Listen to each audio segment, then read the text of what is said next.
Welcome back to the Citizen channel. We're all staying safe and well and continuing look at the history of our wonderful club, the history of Manchester City since 1880. Yes, this is the modern day version. Looking at season 2024, season 25. Yes, so this is part 2 for May 2025. In part 1, despite scraping a 1-0 win at home to Wolves, a disappointing draw at Southampton put our Champions League qualification on a knife edge. Even worse, as we lose back-to-back FA Cup finals for the first time in our history.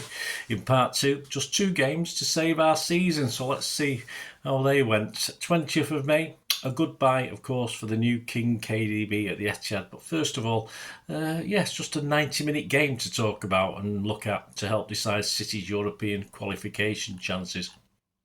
And it ended on match day 37 in the Premier League. City 3, Bournemouth 1. My headlines for this one: bye-bye KDB, welcome back Rodri. Yeah, so lots to cheer, as well as the victory, of course.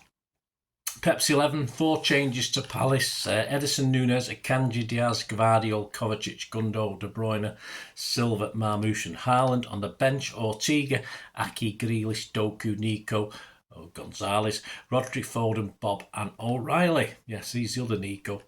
Bournemouth, Kepa, Araruja, Zabarini, Hudson, Kirkez, Cook, Adams, Tavernier, Semenyo, Clivert and Eval Nielsen. Story of the game: 14 minutes, Omar Marmoush picks up the ball, sees plenty of space in front of him. About 30 yards out, and I think he replayed Company's smash versus Leicester those a few years back and thought, why not? And he decides to let fly. It skies and drops to find the top left corner in off the post. There'll be more on that later on before we go. But from where we were behind the goal, I thought it hit the bar and gone out. It was such a tremendous strike, a bit of a late reaction celebrating that one. So it's 1-0 to City. Haaland has a chance saved and Kevin hits the bar with an open goal from about 6 yards out, so he didn't get quite the ending he wanted at the Etihad. On the miss, Kev did say it was terrible, terrible, terrible. There's no excuses. My son is going to be very tough on me. You deserve it, mate. Evan Nielsen rattles the post from Bournemouth and Tavernier has an effort blocked. Then it's 2-0, yes, 38 minutes. Kovacic plays the ball into the area. Gundo pounces onto it to deliver a pullback. Bernardo Silva slivers his way in by the 6-yard line to lace a low finish past Kepa at the near post. Half-time 2-0. All credit to the City players. I thought it would be easy to let this game pass us by with that KDB farewell taking precedence. But some good effort. Bournemouth did okay and unlucky a couple of times, but I thought we deserved the lead. Second 45, City went down to 10 men though on 67 minutes. Gvardiol misplaces a back pass and Evan Nielsen latches onto it. I was only just inside the City half and lots of yards to go to get to the goal. Of course, Kovacic is classed as the last man and he pulls the striker down, receives a straight red card. 68 minutes, a yellow for dissent for Ederson, who wasn't very happy with the sending off. 69 minutes, that's it for Kevin. At the Etihad, he gets hooked and deservedly milks the applause as Nico Gonzalez comes on to replace him. And then the Cherries also go down to 10 men, thankfully. 73 minutes, Lewis Cook with his studs high rashly jumps into a challenge on Nico in the centre circle, and it's a straightforward red for the referee. 82 minutes, Haaland is off. He gives Rodri a big hug. The DM Ballon d'Or genius is back on the City pitch. 89 minutes, Nico breaks through the middle of the field to pick up a dink pass by Matheus Nunes. He goes on his own, but before curling it in from the edge of the area for 3-0. And 6 minutes injury time. Yes, would it stay 3-0? Well, I did predict a 3-1, so I was going to be right. 90 plus 2 minutes, Doku, Bob and Grealish come on for Marmoush. Gundo and Bernardo on 90 plus 6 minutes. Yes, the last minute of the game, a pass back to no one from Nunes is seized upon by Jefferson, who beats Diaz to it, and the Bournemouth forward slots it in despite Ederson's best efforts, and it sort of loops into the goal off his legs. 3-1. To sum up, an unusual feel to the game for obvious reasons, but for much an important game. It took effort from the boys in blue to go about their business, but we did, and full credit to them. Rodri, Bob back and bye-bye Kevin. A good Etihad final chapter, I thought. Stats for the game: shots City 12, 5 on target, Bournemouth 8, 2 on target. We had 58% possession, 609 passes there, 441. Our pass accuracy was okay at 90%. Their pass accuracy was 85. We made 7 fouls to their 13, 2 offsides to their 3, won 3 corners to their 1. 1 yellow card and 1 yellow card for us, 3 for them, and 1 red each. So we drew on that one. The table: everyone had played 37 now.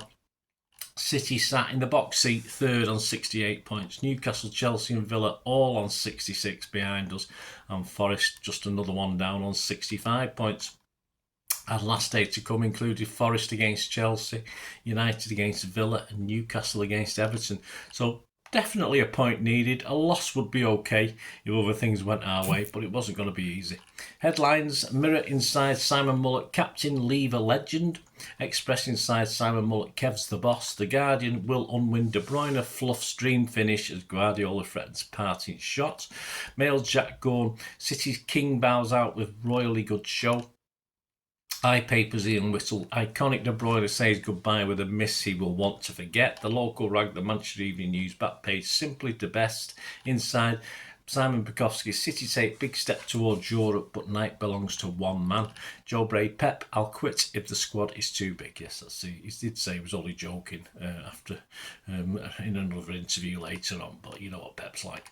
Man of the matches for me, it was Bernardo and Marmoush. For the papers, Simon Mullet gave 7s to Akanji, Bernardo, Gundo, KDB and Marmoush. Well, half the team. Jack Gorn gave it Bernardo with an 8.5. Simon Bukowski's gave 8s to Nunes, Gundo and Marmoush.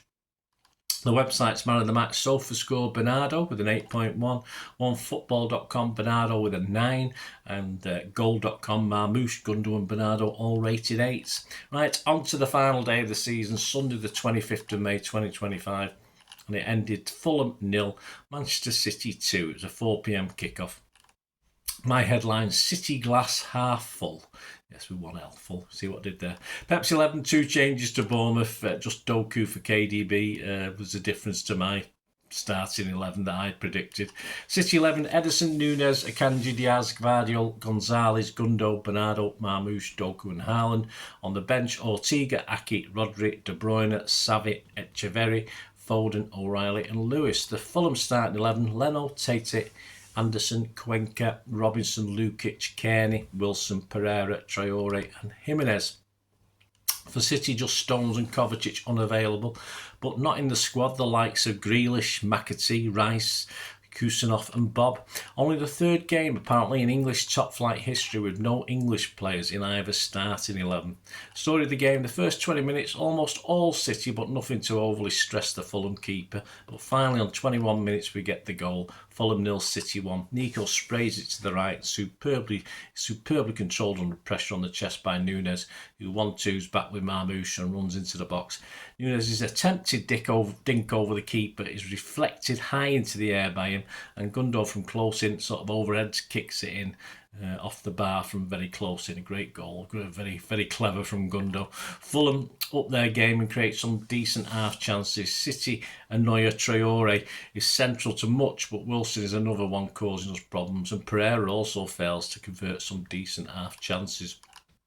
As the half comes to an end, Ederson is busy, but we're going at half time 1-0 up. On to the second 45. The second half continues pretty much in the same mode, both teams creating. The best chances for Fulham when Ederson is caught in no man's land, but Jimenez cannot guide a bouncing ball into the unguarded City goal.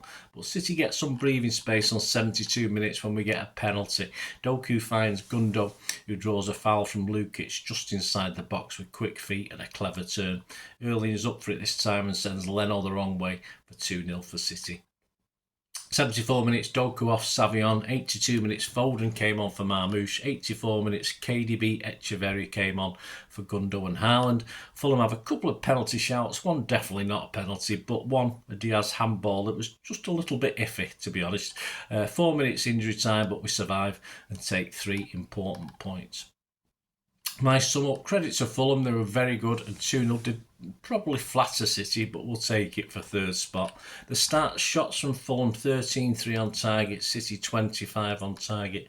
We had 54% of possession. We made 487 passes to their 434. Our pass accuracy, not so great, 85%. Theirs was 84. They made 11 fouls to our 5. They got 1 corner to our 6. And no yellows and no reds for this one. And the final table, after 38 games, of course, champions Liverpool won it 2 or 3 weeks ago with 84 points, but only 10 clear in the end of Arsenal, who got 74. City finished third on 71, Chelsea fourth on 69. Newcastle just squeaked into the Champions League despite losing on the last day with 66 points ahead of Villa on goal difference. And Forest ended on 65. The headlines: the Mirror Sports screw fix football pull out. Steve Judge last dance 2.0. Gundo is at it again on the final day as Pep's boys get the job done. The Express's Steve Judge, Top Gun Ilkay ends another season with a bang. Mail's Jack Gorn, Pep admits Jack could go as City limp over the line. The Guardian's Barney Roney, guard of Guardiola, pushes Grealish towards exit as City stroll into the Champions League. The iPaper's George Sims, De Bruyne departure signals end of an era and the need for a rebuild. The local paper, the Manchester Evening News back page, full of hope. Inside, Simon Bukowski breaking the clouds of a dreary campaign. Joe Bray improving Doku has the wing covered. Man of the matches for me, Nunes and Gundo both got an 8.5. Paper, Steve Judge give it Gundo with an 8. Simon Bukowski give it Nunes and Gundo with an 8. Jack Gold give it Gundo with an 8. And the website's One Football gave it Edison. 10 out of 10 for Edison. Gold.com gave it Gundo with an 8. And SofaScore give it Gundo with an 8.7. On the 27th of May, assistant coaches Joanu Lilo and Inigo Dominguez will leave City upon expiry of their contracts. Lilo left City in the summer of 2022 to become head coach of Al Sadd before rejoining as assistant in 2023. Dominguez also leaves after supporting Guardiola and the players for the last 2 years, joining at the same time as Lilo's second spell at the club. Carlos Vicens has also departed the club after agreeing to become the head coach of Portuguese side SC Braga. The Spaniard, who joined the club in 2017 and helped lead the under-18s to an FAU Cup in 2020, has been part of Guardiola's backroom staff for 4 years. On the 28th of May, it was revealed that Jacob Wright has joined Norwich City on a permanent deal. The 19-year-old spent the second half of the 24-25 season on loan at Carrow Road and has now completed a transfer to the Championship club. On the 30th of May, City made a statement saying we are upgrading the turnstiles at both the Etihad and Joey Stadium as part of our stadium-wide efforts to invest in the latest technology. The new turnstiles installation of which begin this week will over time make entry quicker and easier for fans. What this means for you, they said, is apart from the addition of a new screen for scanning your ticket, the new turnstiles will not affect the way you enter the stadium on a match day, despite fans' worries over facial recognition technology. City went on to state, in line with our commitment to incorporating the latest technology stadium-wide, the new turnstiles are being installed with cameras so that some staff can display their accreditation, but the cameras will not be in operation on match day for fans as they enter the stadium. Yeah, I put a little proviso yet on that one. On to the final day of May and the final bit of this part 2 of History of Manchester City, May 2025. Omar Marmoushi's wonder strike, I said we'd get back to it, didn't I, against Bournemouth earlier this month, has been voted the Premier League's goal of the season. Well done, Omar. He, of course, collected the ball just inside the Cherries' half. The Egyptian drove towards goal before unleashing a vicious dipping effort into the top corner of the post. Yes, I didn't even realise it had gone in, but there you go. That's my old eyes, I suppose. So join me next time, guys. Yeah, it always continues. The history of City never ends, does it? We continue as we continue our look at the history of City since 1880. As City head to defend our World Champions title in the new expanded FIFA World Club Cup, a 32-team competition, 8 groups of 4, and then you go to round of 16, round of 8, round of 4, and then on to the final. So it'll take some winning, but we'll see what happens. Lots of hopefully new faces, but we'll talk about that in the next episode. Thanks for watching, guys. Hope you enjoyed this. Any thoughts, memories, just let us know. It'd be great to have your views And of course, if you do like what I try and do on the channel, a lot of history stuff, a lot of present stuff, there are ways of helping support me. So if you can do that, that'd be wonderful. Just if you can hang on for another minute or so and watch the next little section, that'd be my thanks. And there are ways of supporting me, so just keep watching and listening. I hope you enjoyed the feature, and yeah, if you can support me through the subscription, if you can subscribe, guys, that'd be wonderful if you've not already done so.